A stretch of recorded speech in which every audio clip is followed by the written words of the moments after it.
श्री गणेशाय नमः। वायव्य संहिता। शिव पूजन के अनेक प्रकार एवं अनन्य चित्त से भजन की महिमा। तदंतर श्री कृष्ण के प्रश्न कहने पर उपमन्यु मंद्राचल पर घटित हुए शिव पार्वती संवाद को प्रस्तुत करते हुए बोले, श्री कृष्ण, एक समय देवी पार्वती ने भगवान शिव से पूछा, महादेव, जो आत्म तत्व आदि के साधन में नहीं लगे हैं तथा जिनका अंतःकरण पवित्र एवं वशीभूत नहीं है, ऐसे मंदमती मर्त्य लोकवासी जीवात्माओं के वश में आप किस उपाय से हो सकते हैं? महादेव जी बोले, देवी, यदि साधक के मन में श्रद्धा भक्ति ना हो तो पूजन कर्म तपस्या जप आसन आदि ज्ञान तथा अन्य साधन से भी मैं उसके वशीभूत नहीं होता हूँ।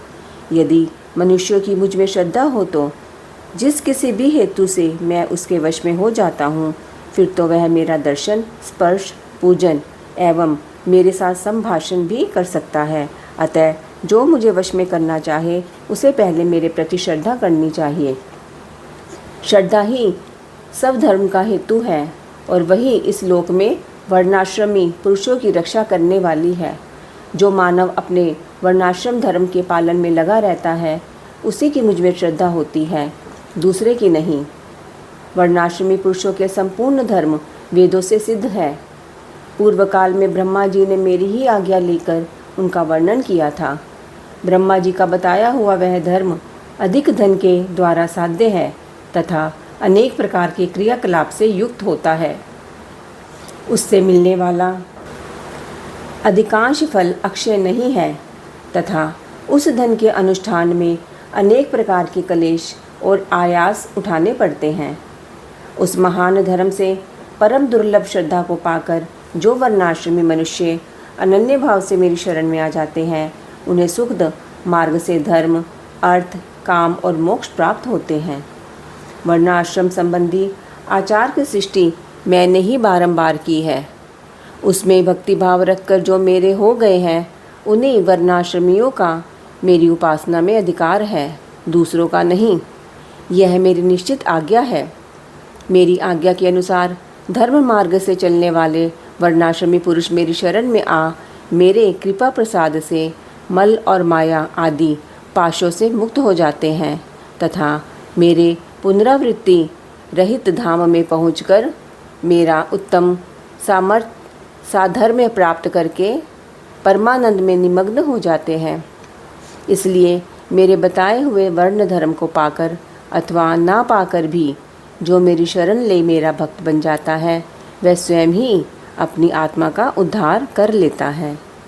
यह कोटि कोटि गुना अधिक अलब्ध लाभ है। अतः मेरे मुख से प्रतिपादित वर्ण धर्म का पालन अवश्य करना चाहिए। जो मोक्ष मार्ग से विलग होकर दूसरी किसी वस्तु के लिए श्रम करता है, उसके लिए वही सबसे बड़ी हानि है, वही बड़ी भारी त्रुटि है, वही मोह है और वही अंधता एवं मूर्खता है। देवेश्वरी, मेरा जो सनातन धर्म है वह 4 चरणों से युक्त बताया गया है। उन चरणों के नाम है ज्ञान, क्रिया, चर्या और योग। पशु, पाश और पतिका ज्ञान ही ज्ञान कहलाता है। गुरु के अधीन जो विधि पूर्वक श्रद्ध शोधन का कार्य होता है, उसे क्रिया कहते हैं। मेरे द्वारा विहित वर्णाश्रम प्रयुक्त जो मेरे पूजन आदि धर्म है, उनके आचरण का नाम चर्या है। मेरे बताए हुए मार्ग से ही मुझ में सुस्थिर भाव से चित्त लगाने वाले साधक के द्वारा जो अंतःकरण की अन्य वृत्तियों का निरोध किया जाता है, उसी को योग कहते हैं। देवी, चित्त को निर्मल एवं प्रसन्न बनाना अश्वमेध यज्ञों के समूह से भी श्रेष्ठ है, क्योंकि वह मुक्ति देने वाला है। विषय भोग की इच्छा रखने वाले लोगों के लिए यह मन प्रसाद दुर्लभ है। जिसने यम और नियम के द्वारा इंद्रिय समुदाय पर विजय प्राप्त कर लिया है, उस विरक्त पुरुष के लिए ही योग को सुलभ बताया गया है। योग पूर्व पापों को हर लेने वाला है। वैराग्य से ज्ञान होता है और ज्ञान से योग। योगज्ञ पुरुष पतित हो तो भी मुक्त हो जाता है, इसमें संशय नहीं है। सब प्राणियों पर दया करनी चाहिए सदा अहिंसा धर्म का पालन सबके लिए उचित है। ज्ञान का संग्रह भी आवश्यक है। सत्य बोलना, चोरी से दूर रहना, ईश्वर और परलोक पर विश्वास रखना, मुझ में श्रद्धा करना, इंद्रियों को संयम में रखना, वेद शास्त्रों का पढ़ना पढ़ाना, यज्ञ करना कराना, मेरा चिंतन करना, ईश्वर के प्रति अनुराग रखना और सदा ज्ञानशील होना ब्राह्मण के लिए नितांत आवश्यक है। जो ब्राह्मण ज्ञान योग की सिद्धि के लिए सदा इस प्रकार उपर्युक्त धर्मों का पालन करता है, वह शीघ्र ही विज्ञान पाकर योग को भी सिद्ध कर लेता है। प्रिय, ज्ञानी पुरुष ज्ञान अग्नि के द्वारा इस कर्ममय शरीर को क्षण भर में दग्ध करके मेरे प्रसाद से योग का ज्ञाता होकर कर्म बंधन से छुटकारा पा जाता है। पुण्य पापमय जो कर्म है उसे मोक्ष का प्रतिबंधक बताया गया है। इसलिए योगी पुरुष योग के द्वारा पुण्य अपुण्य का परित्याग कर दे। फल की कामना से प्रेरित होकर कर्म करने से ही मनुष्य बंधन में पड़ता है, केवल कर्म करने मात्र से नहीं। अतः कर्म के फल को त्याग देना चाहिए।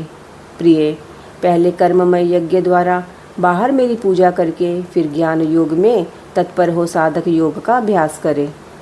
कर्म यज्ञ से मेरे यथार्थ स्वरूप का बोध प्राप्त हो जाने पर जीव योग युक्त हो मेरे यजन से विरत हो जाते हैं। उस समय वे मिट्टी, पत्थर और सुवर्ण में भी संभाव रखते हैं। जो मेरा भक्त नित्य युक्त एवं एकाग्रचित्त हो ज्ञान योग में तत्पर रहता है, वह मुनियों में श्रेष्ठ एवं योगी होकर मेरा सायुज्य प्राप्त कर लेता है। जो वर्णाश्रमी पुरुष मन से विरक्त नहीं है, वे मेरा आश्रय ले ज्ञान, चर्या और क्रिया इन तीन में ही प्रवृत्त होने के अधिकारी हैं। उन्हीं के अनुष्ठान की योग्यता रखते हैं। मेरा पूजन दो प्रकार का है, ब्रह्म और अभ्यंतर। इसी तरह मन, वाणी और शरीर, इन त्रिविध साधनों के भेद से मेरा भजन तीन प्रकार का माना गया है। तप, कर्म, जप, ध्यान और ज्ञान, ये मेरे भजन के 5 स्वरूप हैं। अतः साधु पुरुष उसे 5 प्रकार का भी कहते हैं। मूर्ति आदि में जो मेरा पूजन आदि होता है, जिसे दूसरे लोग जान लेते हैं, वह ब्रह्म पूजन या भजन कहा गया है। तथा वही भजन पूजन जब मन के द्वारा होने से केवल अपने ही अनुभव का विषय होता है, तब आभ्यंतर कहलाता है। मुझ में लगा हुआ चित्त ही मन कहलाता है। सामान्यतः मन मात्र को यहाँ मन नहीं कहा गया है। इसी तरह जो वाणी मेरे नाम के जप और कीर्तन में लगी हुई है, वही वाणी कहलाने योग्य है, दूसरी नहीं। तथा जो मेरे शास्त्र में बताए हुए त्रिपुंड आदि चिन्हों से अंकित है और निरंतर मेरी सेवा पूजा में लगा हुआ है, वही शरीर शरीर है, दूसरा नहीं। मेरी पूजा को ही कर्म जानना चाहिए। बाहर जो यज्ञ आदि किए जाते हैं, उन्हें कर्म नहीं कहा गया है। मेरे लिए शरीर को सुखाना ही तप है, कृच, चांद्रायन आदि का अनुष्ठान नहीं। पंचाक्षर मंत्र की आवृत्ति, प्रणव का अभ्यास तथा रुद्राध्याय आदि का बारंबार पाठ ही यहाँ जप कहा गया है, वेद्याध्ययन आदि नहीं। मेरे स्वरूप का चिंतन स्मरण ही ध्यान है, आत्मा आदि के लिए की हुई समाधि नहीं। मेरे आगमों के अर्थ को भली भांति जानना ही ज्ञान है, दूसरी किसी वस्तु के अर्थ को समझना नहीं। देवी, पूर्व वासनावाश ब्रह्म अथवा अभ्यंतर जिस पूजन में मन का अनुराग हो, उसी में दृढ़ निष्ठा रखनी चाहिए। ब्रह्म पूजन से अभ्यंतर पूजन 100 गुना अधिक श्रेष्ठ है, क्योंकि उसमें दोषों का मिश्रण नहीं होगा तथा प्रत्यक्ष दिखने वाले दोषों की भी वहाँ संभावना नहीं रहती है। भीतर की शुद्धि को ही शुद्धि समझनी चाहिए, बाहरी शुद्धि को शुद्धि नहीं कहते हैं। जो आंतरिक शुद्धि से रहित है, वह बाहर से शुद्ध होने पर भी अशुद्ध ही है। देवी, ब्रह्म और आभ्यंतर दोनों ही प्रकार का भजन भाव अनुराग पूर्वक ही होना चाहिए, बिना भाव के नहीं। भाव रहित भजन तो एकमात्र विप्रलभ छलना का ही कारण होता है। मैं तो सदा ही कृतकृत्य एवं पवित्र हूँ। मनुष्य मेरा क्या करेंगे? उनके द्वारा किए गए ब्रह्म अथवा आभ्यंतर पूजन में उनका जो भाव प्रेम है, उसी को मैं ग्रहण करता हूँ। देवी, क्रिया का एकमात्र आत्मा भाव ही है, वही मेरा सनातन धर्म है। मन, वाणी और कर्म द्वारा कहीं भी किंचित मात्र फल की इच्छा ना रखकर ही क्रिया करनी चाहिए। देवेश्वरी, फल का उद्देश्य रखने से मेरा आशय लघु हो जाता है, क्योंकि फलार्थी को यदि फल ना मिला तो वह मुझे छोड़ सकता है। सती साध्वी देवी, फलार्थी होने पर भी जिस साधक का चित्त मुझ में ही प्रतिष्ठित है, उसे उसके भाव के अनुसार फल मैं अवश्य देता हूँ। जिनका मन फल की इच्छा ना रखकर ही मुझ में लगा हो, परंतु पीछे वे फल चाहने लगे हों, वे भक्त भी मुझे प्रिय हैं। जो पूर्व संस्कारवश ही फलाफल की चिंता ना करके विवश हो मेरी शरण लेते हैं, वे भक्त मुझे अधिक प्रिय हैं। परमेश्वरी, उन भक्तों के लिए मेरी प्राप्ति से बढ़कर दूसरा कोई वास्तविक लाभ नहीं है, तथा मेरे लिए भी वैसे भक्तों की प्राप्ति से बढ़कर और कोई लाभ नहीं है।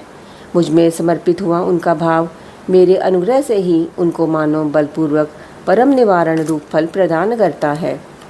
जिन्होंने अपने चित्त को मुझे समर्पित कर दिया है, अतएव जो मेरे अनन्य भक्त हैं, वे महात्मा पुरुष ही मेरे धर्म के अधिकारी हैं। उनके 8 लक्षण बताए गए हैं।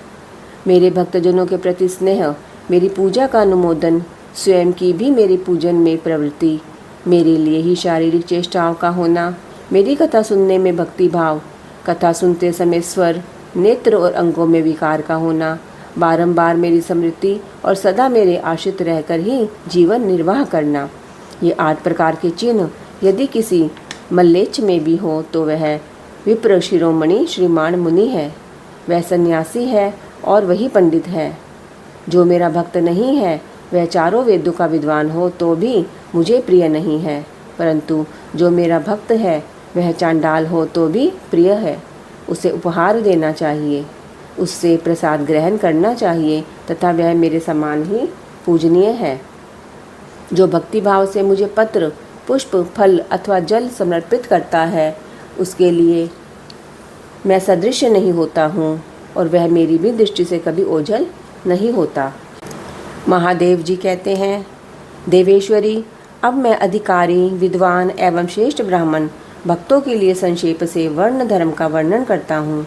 तीनों काल, स्नान, अग्निहोत्र, विधिवत शिवलिंग पूजन, दान, ईश्वर प्रेम, सदा और सर्वत्र दया, सत्य भाषण, संतोष, आस्तिकता, किसी भी जीव की हिंसा ना करना, लज्जा, श्रद्धा, अध्ययन, योग, निरंतर अध्यापन, व्याख्यान, ब्रह्मचर्य, उपदेश, श्रवण, तपस्या, क्षमा, शौच, शिखा धारण, यज्ञोपवीत धारण, पगड़ी धारण करना, दुपट्टा लगाना, निषिद्ध वस्तु का सेवन ना करना, रुद्राक्ष की माला पहनना, प्रत्येक पर्व में विशेषतः चतुर्दशी को शिव की पूजा करना, ब्रह्मकुर्च का पान प्रत्येक मास में ब्रह्मकुर्च से विधि पूर्वक मुझे नहलाकर मेरा विशेष रूप से पूजन करना, संपूर्ण क्रियान का त्याग, श्राद्धान का परित्याग, बासी अन्न तथा विशेषतः यावक, कुल्थी या बोरो धान का त्याग, मध्य और मध्य की गंधक का त्याग, शिव को निवेदित चंडेश्वर के भाग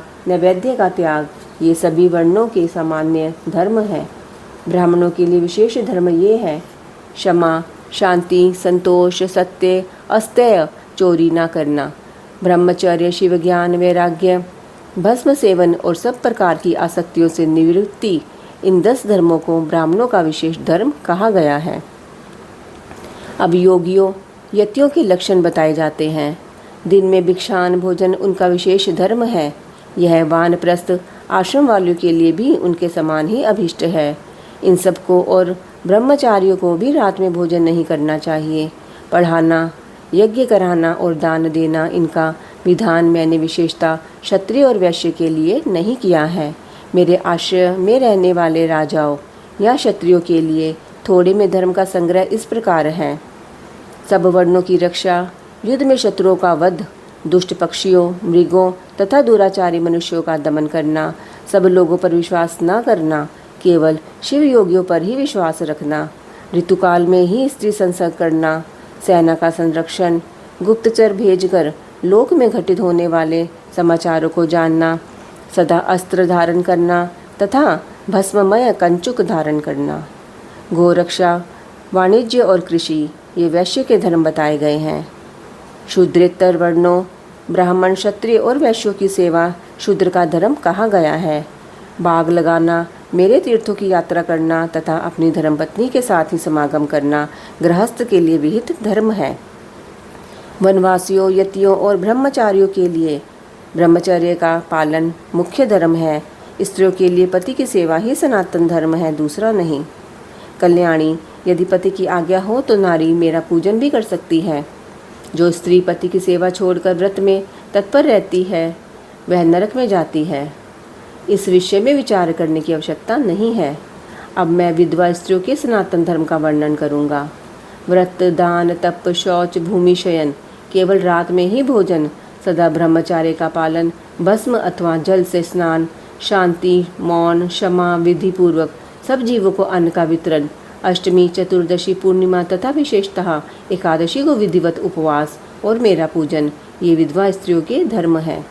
देवी, इस प्रकार मैंने संक्षेप से अपने आश्रम का सेवन करने वाले ब्राह्मणों, क्षत्रियों, वैश्यों, सन्यासियों, ब्रह्मचारियों तथा वानप्रस्थों और गृहस्थों के धर्म का वर्णन किया।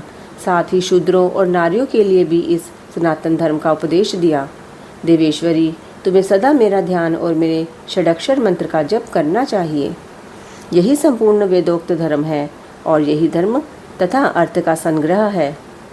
लोक में जो मनुष्य अपनी इच्छा से मेरे विग्रह की सेवा का व्रत धारण किए हुए हैं, पूर्व जन्म की सेवा के संस्कार से युक्त होने के कारण भावातिरेक से संपन्न हैं।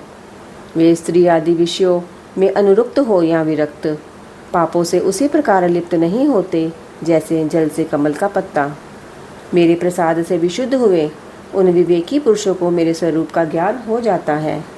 फिर उनके लिए कर्तव्य अकर्तव्य का विधि निषेध नहीं रह जाता। समाधि तथा शरणागति भी आवश्यक नहीं होती। जैसे मेरे लिए कोई विधि निषेध नहीं है, वैसे ही उनके लिए भी नहीं है।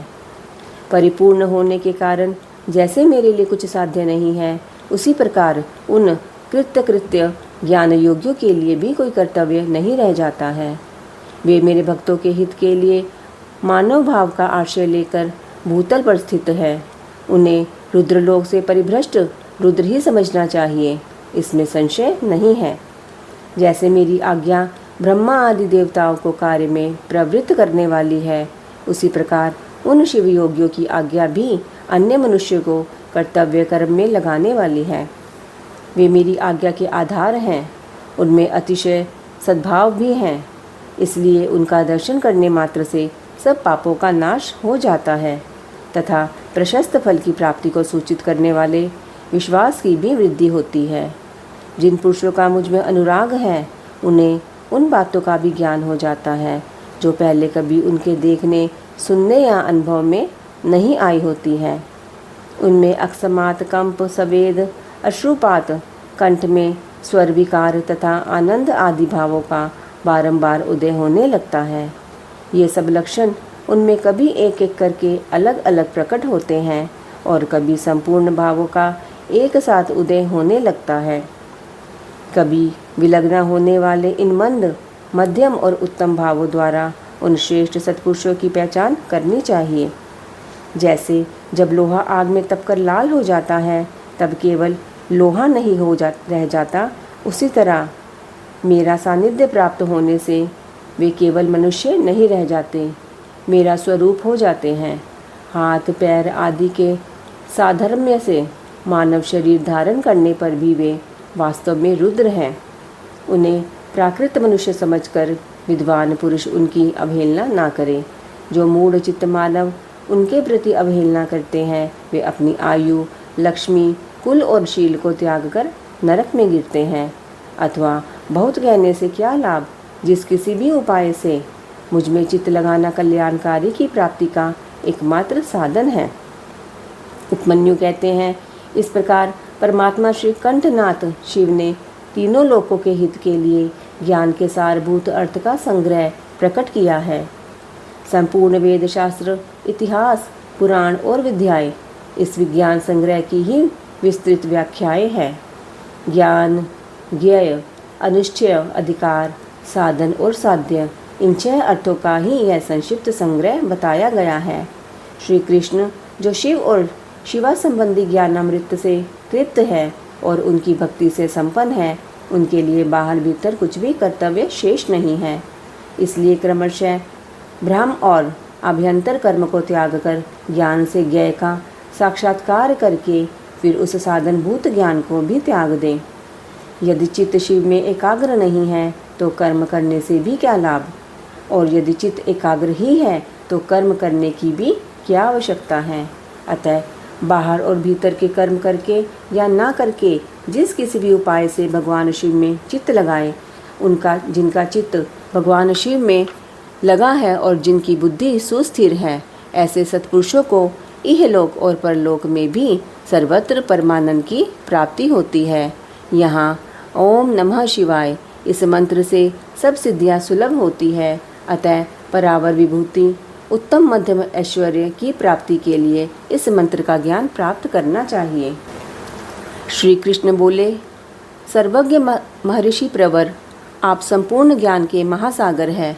अब मैं आपके मुख से पंचाक्षर मंत्र के महात्म्य का तत्वतः वर्णन सुनना चाहता हूँ। उपमन्यु ने कहा, देवकी नंदन, पंचाक्षर मंत्र के महात्म्य का विस्तार पूर्वक वर्णन तो 100 करोड़ वर्षों में भी नहीं किया जा सकता। अतः संक्षेप से इसकी महिमा सुनो। वेद में तथा शैवागम में दोनों जगह यह षडक्षर प्रणव सहित पंचाक्षर मंत्र समस्त शिव भक्तों के संपूर्ण अर्थ का साधक कहा गया है। इस मंत्र में अक्षर तो थोड़े ही हैं, परंतु यह महान अर्थ से संपन्न है। यह वेद का सार तत्व है, मोक्ष देने वाला है, शिव की आज्ञा से सिद्ध है, संदेह शून्य है तथा शिव स्वरूप वाक्य है। यह नाना प्रकार की सिद्धियों से युक्त दिव्य लोगों के मन को प्रसन्न एवं निर्मल करने वाला, सुनिश्चित अर्थ वाला अथवा निश्चय ही मनोरथ को पूर्ण करने वाला तथा परमेश्वर का गंभीर वचन है। इस मंत्र का मुख से सुखपूर्वक उच्चारण होता है। सर्वज्ञ शिव ने संपूर्ण देहधारियों के सारे मनोरथों की सिद्धि के लिए इसे ओम नमः शिवाय मंत्र का प्रतिपादन किया है। यह आदि षडक्षर मंत्र संपूर्ण विद्याओं मंत्रों का बीज मूल है। जैसे वट के बीज में महान वृक्ष छिपा हुआ है, उसी प्रकार अत्यंत सूक्ष्म होने पर भी इस मंत्र को महान अर्थ से परिपूर्ण समझना चाहिए। ओम इस एकाक्षर मंत्र में तीनों गुणों से अतीत, सर्वज्ञ, सर्वकर्ता, द्युतिमान, सर्वव्यापी प्रभु शिव प्रतिष्ठित है। ईशान आदि जो सूक्ष्म एकाक्षर रूप ब्रह्म है, वे सब नमः शिवाय इस मंत्र में क्रमशः स्थित है। सूक्ष्म षडक्षर मंत्र में पंच ब्रह्म रूपधारी साक्षात भगवान शिव स्वभावतः वाच्यवाचक भाव से विराजमान है। अप्रमेय होने के कारण शिव वाच्य है और मंत्र उनका वाचक माना गया है। शिव और मंत्र का यह वाचक भाव अनादिकाल से चला आ रहा है। जैसे यह घोर संसार सागर अनादिकाल से प्रवृत्त है, उसी प्रकार संसार से छुड़ाने वाले भगवान शिव भी अनादिकाल से ही नित्य विराजमान है। जैसे औषध रोगों का स्वभावतः शत्रु है, उसी प्रकार भगवान शिव संसार दोषों के स्वाभाविक शत्रु माने गए हैं। यदि ये भगवान विश्वनाथ ना होते तो यह जगत अंधकारमय हो जाता, क्योंकि प्रकृति जड़ है और जीवात्मा अज्ञानी। अतः इन्हें प्रकाश देने वाले परमात्मा ही हैं। प्रकृति से लेकर परमाणु पर्यंत जो कुछ भी जड़ रूप तत्व है, वह किसी बुद्धिमान चेतन कारण के बिना स्वयं करता नहीं देखा गया है। जीवों के लिए धर्म करने और अधर्म से बचने का उपदेश दिया जाता है। उनके बंधन और मोक्ष भी देखे जाते हैं। अतः विचार करने से सर्वज्ञ परमात्मा शिव के बिना प्राणियों के आदि सर्ग की सिद्धि नहीं होती। जैसे रोगी वैद्य के बिना सुख से रहित हो कलेश उठाते हैं, उसी प्रकार सर्वज्ञ शिव का आश्रय न लेने से संसारी जीव नाना प्रकार के कलेश भोगते हैं। अतः यह सिद्ध हुआ कि जीवों का संसार सागर से उद्धार करने वाले स्वामी अनादि सर्वज्ञ परिपूर्ण सदाशिव विद्यमान है। वे प्रभु आदि मध्य और अंत से रहित हैं, स्वभाव से ही निर्मल है तथा सर्वज्ञ एवं परिपूर्ण है। उन्हें शिव नाम से जानना चाहिए। शिवागम में उनके स्वरूप का विशुद्ध रूप से वर्णन है। यह पंचाक्षर मंत्र उनका अभिधान वाचक है और वे शिव अभिधेय वाच्य हैं। अभिधान और अभिधेय वाचक और वाच्य रूप होने के कारण परम शिव स्वरूप यह मंत्र सिद्ध माना गया है। ओम नमः शिवाय यह जो षडक्षर शिव वाक्य है, इतना ही शिव ज्ञान है और इतना ही परम पद है। यह शिव का विधि वाक्य है, अर्थवाद नहीं है। यह उन्हीं शिव का स्वरूप है जो सर्वज्ञ, परिपूर्ण और स्वभावतः निर्मल है। जो समस्त लोकों पर अनुग्रह करने वाले हैं, वे भगवान शिव झूठी बात कैसे कह सकते हैं। जो सर्वज्ञ हैं, वे तो मंत्र से जितना फल मिल सकता है उतना पूरा का पूरा बताएंगे, परंतु जो राग और अज्ञान आदि दोषों से ग्रस्त है, वे ही झूठी बात कह सकते हैं। वे राग और अज्ञान आदि दोष ईश्वर में नहीं हैं, अतः ईश्वर कैसे झूठ बोल सकते हैं। जिनका संपूर्ण दोषों से कभी परिचय ही नहीं हुआ, उन सर्वज्ञ शिव ने जिस निर्मल वाक्य पंचाक्षर मंत्र का प्रणयन किया है, वह प्रमाणभूत ही है, इसमें संशय नहीं है। इसलिए विद्वान पुरुष को चाहिए कि वह ईश्वर के वचनों पर श्रद्धा करे। यथार्थ पुण्य पाप के विषय में ईश्वर के वचनों पर श्रद्धा न करने वाला पुरुष नरक में जाता है। शांत स्वभाव वाले श्रेष्ठ मुनियों ने स्वर्ग और मोक्ष की सिद्धि के लिए जो सुंदर बात कही है, उसे सुभाषित समझना चाहिए। जो वाक्य राग, द्वेष, असत्य, काम, क्रोध और तृष्णा का अनुसरण करने वाला हो, वह नरक का हेतु होने के कारण दुर्भाषित कहलाता है।